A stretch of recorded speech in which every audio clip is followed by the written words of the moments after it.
एकादशी व्रत कथा। एक बार अर्जुन ने भगवान श्री कृष्ण से प्रश्न करते हैं, हे भगवान, अब आप कृपा कर मुझे माघ के शुक्ल पक्ष की एकादशी का क्या महत्व है बताइए। माघ शुक्ल पक्ष की एकादशी में किस देवता की पूजा करनी चाहिए तथा इस एकादशी व्रत की कथा क्या है, इसके करने से किस फल की प्राप्ति होती है, शीघ्र ही बताइए। भगवान श्री कृष्ण कहते हैं, हे अर्जुन, माघ माह के शुक्ल पक्ष की एकादशी को जया एकादशी कहते हैं। इस दिन उपवास रखने से मनुष्य भूत प्रेत पिशाच आदि की योनि से छुटकारा पा लेता है। इस दिन विधि पूर्वक उपवास करना चाहिए। अब मैं तुमसे जया एकादशी व्रत की कथा कहता हूँ। एक समय की बात है, नंदन वन में उत्सव का आयोजन हो रहा था। देवता ऋषि मुनि सभी उस उत्सव में मौजूद थे। उस समय गंधर्व गा रहे थे तथा गंधर्व कन्याएं नृत्य कर रही थी। यहीं पर एक माल्यवान नामक गंधर्व था जो बहुत ही सुरीला गाता था। जितनी सुरीली उसकी आवाज़ थी उतनी ही वह रूपवान था। गंधर्व कन्याओं में एक पुष्पति नामक नृत्यांगना थी।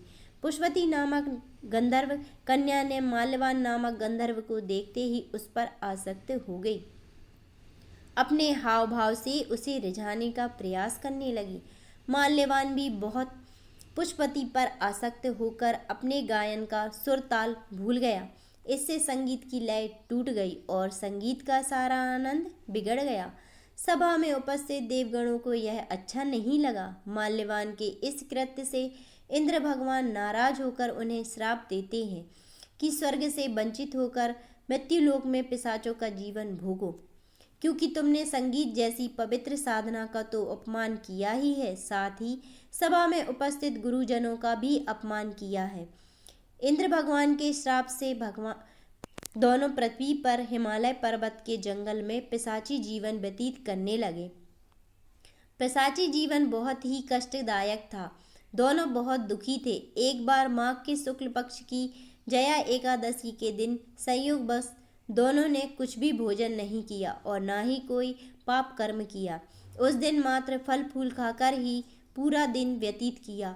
भूख से व्याकुल तथा ठंड के कारण बड़े ही दुख के साथ पीपल वृक्ष के नीचे इन दोनों ने एक दूसरे से सटकर बड़ी कठिनता पूर्वक पूरी रात काटी। पूरी रात अपनी द्वारा किए गए कृत्य पर पश्चाताप भी करते रहे और इस प्रकार के भूल के न करने की ठान ली। सुबह होते ही दोनों की मृत्यु हो गई।